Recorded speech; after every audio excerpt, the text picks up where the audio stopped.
اتصلت بالمحامي؟ لا ما اتصلت لك. كيف لا ما اتصلت فيه؟ يعني مراعي للمحامي والقاضي يجوا لك بحكم البراءة ولا ايش؟ لا تشغلنيش يابا، انت وعدتني قلت حتخرجني من القضيه، يا مالك؟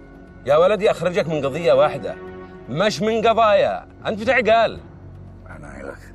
لا حول ولا قوة الا بالله. مالك؟ فرجت يا ما جاب ما هذا.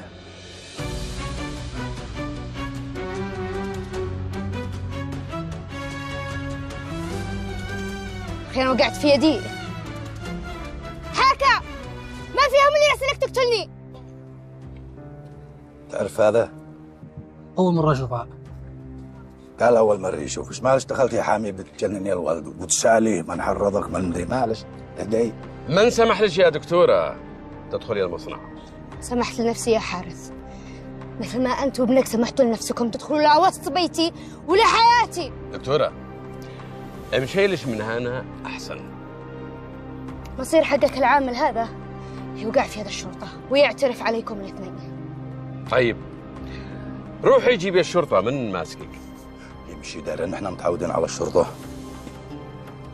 متعودين على القضايا وعلى المحاكم وعلى العساكر وعلى الجن والعفاريت. خذ أنا واقف قدامك ولا قدرتي تثبتي علي أي حاجة. عاد أثبت كل جرائمك يا غانم وعندي الأدلة.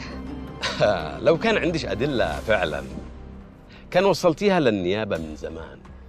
عاد أسلمها للنيابة يا حارث وأسلمكم الاثنين واثنين من أصحابك في المحافظة، أصحابك الكبار اللي يساعدوك يوقفوا معك يا حارث. غلطتي بجيتك يا دكتورة.